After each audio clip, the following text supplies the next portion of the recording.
जय श्री कृष्ण प्रिय भक्तों, आज की यह वीडियो बहुत ही विशेष है क्योंकि आज हम उस कथा का श्रवण करने जा रहे हैं जो लगभग हर घर में माँ दादी की जुबान से सुनी जाती रही है।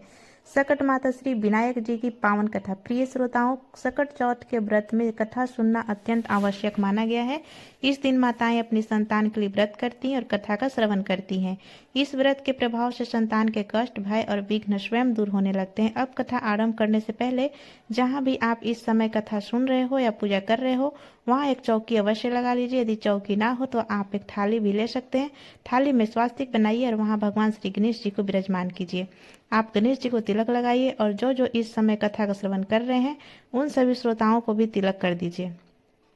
इसके बाद अपने दाएं हाथ में थोड़े से तिल ले लीजिए। तिल हाथ में लेकर श्रद्धा, विश्वास और शांत मन से सकट ज्योत व्रत की पावन कथा सुनी जाती है। तो आइए प्रिय भक्तों, बिना किसी विलंब के पूरे मन, पूरे भाव और पूर्ण श्रद्धा के साथ सकट माता विनायक जी की दिव्य कथा का श्रवण करते हैं। बहुत समय पहले की बात है। गांव में एक बूढ़ी माई रहती थी। उसका एक ही बेटा था। बूढ़ी माई बहुत ज्यादा गरीब थी। बूढ़ी माई का बेटा गांव वालों के पशु जंगल में चरा के लाता था और पशु को चराने के बदले जो भी पैसे मिलते उसी से माँ बेटा दोनों गुजारा करते थे। एक दिन बूढ़ी माई का बेटा पशु चराने के लिए जैसे ही घर से निकला, उसकी चाची दाई ने कहा कि बेटा, तुम तो पशु चराने चले जाते हो, इतनी मेहनत करते हो, तुम्हारी माँ तो गट्टे कर कर के खाती है। गट्टे यानी कि पकवान बना बना के खाती है। अब बूढ़ी माई के बेटे ने कहा, ऐसा नहीं हो सकता, मेरी माँ ऐसा नहीं कर सकती। उसकी चाची तो बोली, अगर तुम्हें यकीन नहीं है तो आज अपने घर थोड़ा जल्दी आना, अपनी आंखों से ही देख लेना। बूढ़ी माई के बेटे ने सोचा, ठीक है, आज जाकर देख लेता हूँ। उस दिन बूढ़ी माई का बेटा रोज आने से थोड़ा पहले घर आ गया। संयोग से उस दिन सकरच चौथ का व्रत आया था। बूढ़ी माई सकर चौथ का व्रत कर रही थी। व्रत के लिए तिल चटका के तिलकुट बना रही थी। अब जब बूढ़ी माई के बेटे ने उसे देखा तो उसे लगा कि मेरी चाची चाहे तो ठीक कहती थी। बेटा सोचने लगा कि मैं तो यहाँ चला जाता हूँ जंगल में पशु चराने, मेरी माँ तो यहाँ पकवान बना के खाती है। बूढ़ी माई के बेटे ने तुरंत अपनी माँ से कहा, माँ, मैं तो घर छोड़ के जाऊंगा। बूढ़ी माई ने कहा, क्या बात हो गई बेटा? उसका बेटा बोला, माँ, मैं तो चला जाता हूँ जंगल में पशु चराने और तुम मेरे पीछे से गट्टे कर कर के खाती हो, मुझे खिलाना तो दो, तुम तो मुझे बताती भी नहीं हो।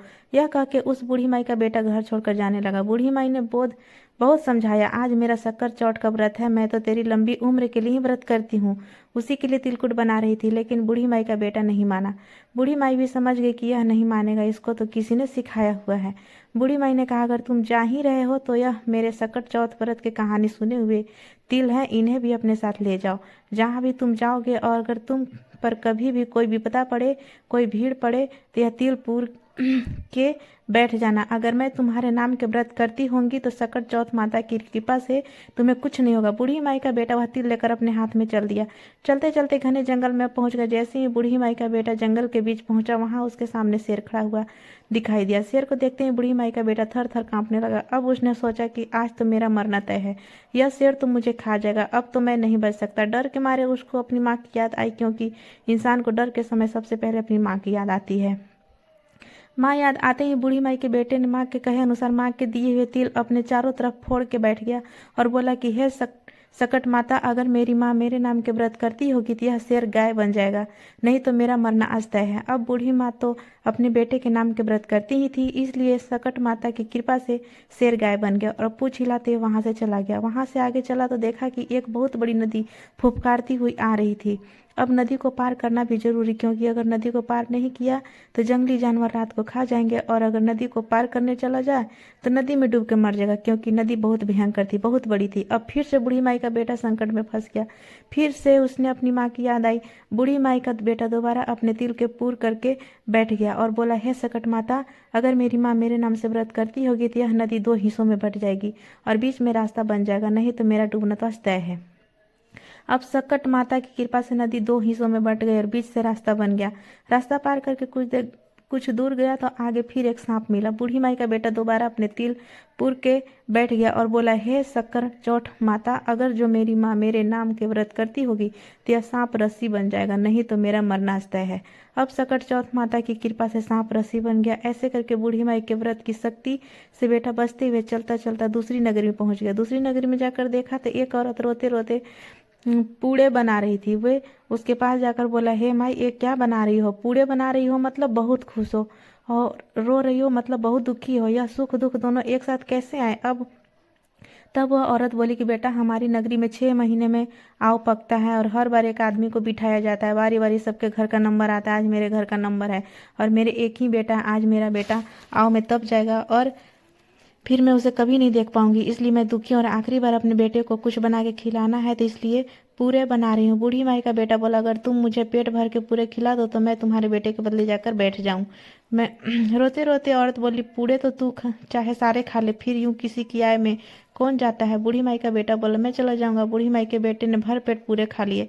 जब नींद आने लगी तो सोते टाइम बूढ़ी माई का बेटा बोला, माई, जब राजा के सैनिक बुलाने आए तो मुझे जगा देना। माई बोली, ठीक है बेटा।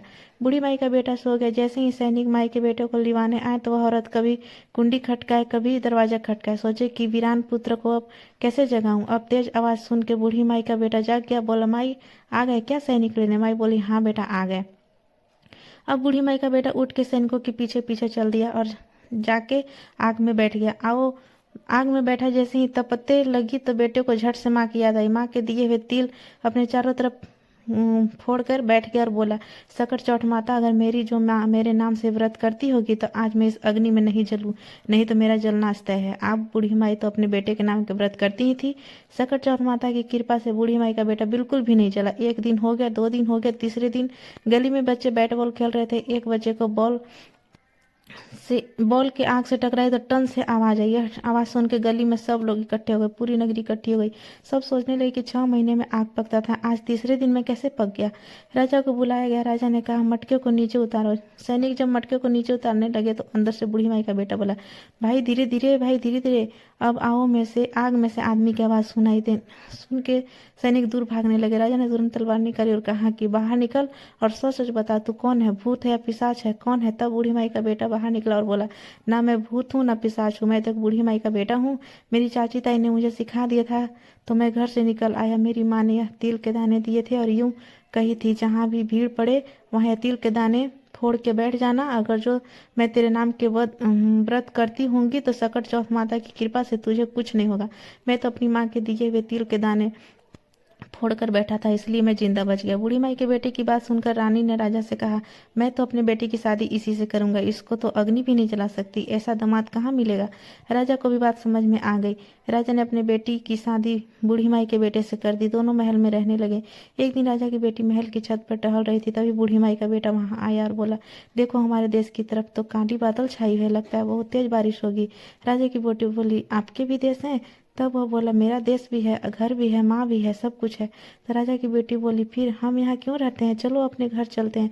बूढ़ी माई का बेटा बोला, अपने पिताजी से कह दो, विदा कर देंगे। अब राजा की बेटी भागी भागी अपने पिता के पास गई और बोली, पिताजी, आपके दामाद अपने घर जाना चाहते हैं। राजा बोला, बेटा, यह तो बहुत अच्छी बात है। घर दूर जमाई, लाख जमाई, घर जमाई, खाक जमाई, तुम अपने घर जाओ, फलो फूलो, हम तो यही चाहते हैं। राजा ने खूब सारा धन देके अपनी बेटी को दामाद को विदा कर दिया। अब बूढ़ी माई का बेटा जब गांव के पास आया तो एक दूत को भेज दिया कि मेरी माँ को बता दे, तेरा बेटा आया है। जब वह उनके घर गया तो देखा बूढ़ी माई तो रो रो के अंधी हो गई थी। जाके उस सैनिक ने बूढ़ी माई से कहा, माँ जी, आपका बेटा बहू आए हैं। बूढ़ी माई बोली, बेटा, वो बहू, मेरे तो देवरानी जेठानी बहुत मारे हैं, तू भी क्यों बोलकर मारता है? कहाँ मेरा बेटा आएगा? पता नहीं किस जंगल में है, कहाँ है, किस हाल में पड़ा है मेरा बेटा, कहाँ से आएगा? वह बोला, ना बूढ़ी माई, आपका ही बेटा आया है। बूढ़ी माई ने कहा, अगर जो मेरा बेटा होगा तो दूध की धार सीधे इसके मुंह पे लगेगी। अब सकट माता की कृपा से दूध की धार सीधे बूढ़ी माई के बेटे के मुंह पर गिरी। सकट माता की कृपा से जैसे ही बुढ़िया ने अपने बेटे की आवाज सुनी, बुढ़िया को दिखाई देने लगा। अब बेटा अपनी माँ से माफी मांगने लगा। माँ, कहा, अपने बेटे से ज्यादा दिन नाराज रहते हो? बूढ़ी माई ने झट से अपने बेटे को गले से लगा लिया। हे सकट चौथ माता, जैसे बूढ़ी माई के साथ पहले करी वैसे किसी के साथ मत करना, और जैसे बाद में हुई वैसे सब पर अपनी कृपा बरसाए रखना। इस कहानी को कहते सुनते हुकार भरते सब पर अपनी कृपा दृष्टि बनाए रखना और सबकी संतान को लंबी स्वस्थ आयु देना। यह थी सकट माता की कहानी। इसके बाद हम विनायक जी की भी कहानी सुनेंगे। तो चलिए अब विनायक जी की कहानी आरंभ करते हैं। एक नगर में एक जेठानी और देवरानी रहती थी। जेठानी अमीर थी और देवरानी बहुत गरीब थी। देवरानी का पति जंगल से लकड़ियां काटकर शहर में बेचता था। वह अक्सर बीमार रहता था। देवरानी जेठानी के घर का सारा काम करती थी। बदले में जेठानी बचा हुआ खाना, पुराने कपड़े आदि उसे दे देती थी, जिससे देवरानी का परिवार किसी तरह चल रहा था। एक बार माघ के महीने में देवरानी ने तिल चौठ का व्रत किया।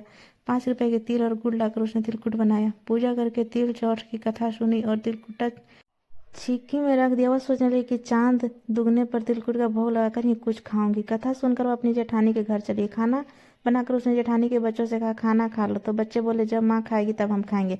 फिर उसने जेठानी से कहा कि आप खाना खा लीजिए। तो वह भी बोली, मैं अकेले नहीं खाऊंगी, सबके साथ ही खाऊंगी। जेठानी ने देवरानी से कहा, आज तो घर में अभी तक किसी ने खाना नहीं खाया, मैं तुम्हें पहले खाना कहाँ से दे दूं? तुम कल सुबह जल्दी ही बचा हुआ खाना ले जाना।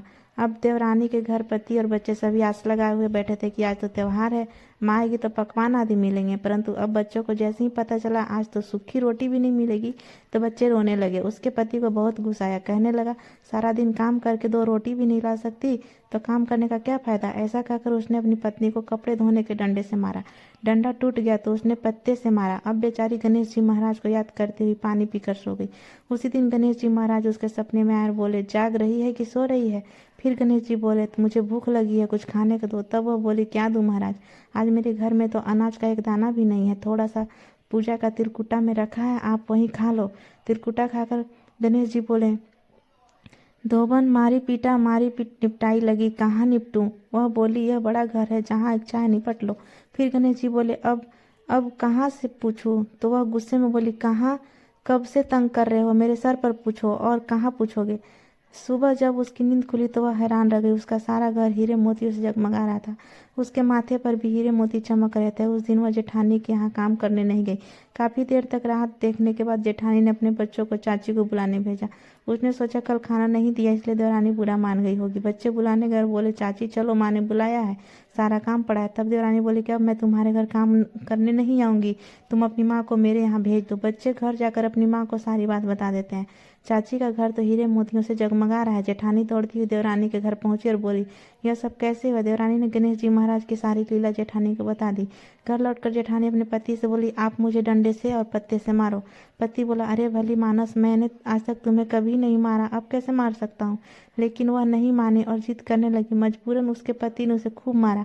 जेठानी ने खूब सारा घी डालकर चूरमा बनाया और छिक्के में रख कर सो गई। अब रात को चौथ के देवता में सपने में आए और बोले, मुझे भूख लगी है, क्या खाऊं? जेठानी बोली, गणेश जी महाराज, देवरानी के यहाँ आपने सूखा तिलकट्टा खाया था, मैंने तो मेवे और देसी घी डालकर चूरमा बनाया है, छिक्की में रखा है, खा लीजिए। अब गणेश जी बोले, कहाँ निपटू? जेठानी बोली, उसके यहाँ तो टूटी फूटी झोपड़ी थी, मेरे यहाँ तो महल है, जहाँ से आए वहाँ निपटा दो। फिर गणेश जी पूछते हैं, अब इसे कहाँ पूछूं? जेठानी बोली, उसका तो गंदा सा सर था, मैंने तो चमेली का तेल लगाया, यहीं पोंछ लो। अब सुबह जल्दी वह सोकर उठी तो घर में हीरे मोती जगमगा रहे होंगे, लेकिन देखा तो पूरे घर में गंदगी फैली थी, तेज बदबू आ रही थी, उसके सिर पर भी गंदगी लगी थी। वह बोली, हे गणेश जी महाराज, ये आपने क्या किया? गणेश जी उससे रूठे और देवरानी पर कृपा करी। जेठानी ने सफाई करने की बहुत कोशिश की, परंतु गंदगी और ज्यादा फैलती चली गई। जब जेठानी के पति को यह मालूम चला तो वह बहुत नाराज हुआ और बोला, तेरे पास सब कुछ था, फिर भी तेरा मन नहीं भरा, देखते हैं लालच के कारण क्या हो गया। परेशान होकर जेठानी गणेश जी महाराज से विनती करने लगी, माफी मांगने लगी। तब गणेश जी ने कृपा करी और अपनी सारी माया समेट ली। हे गणेश जी महाराज, जैसे देवरानी पर कृपा करी वैसे सब पर करना, और जैसे जेठानी के साथ की वैसे किसी के साथ ना करना। कहानी कहने वाले, सुनने वाले, हुंकार भरने वाले, सब पर कृपा करना। यह थी विनायक महाराज की कथा, और इस तरह से सकट चौथ व्रत की कथा पूर्ण होती है। कथा सुनने के बाद जो हमने हाथ में तिल के दाने लिए थे, उनमें से थोड़े से तिल हम गणेश जी महाराज को समर्पित कर देंगे।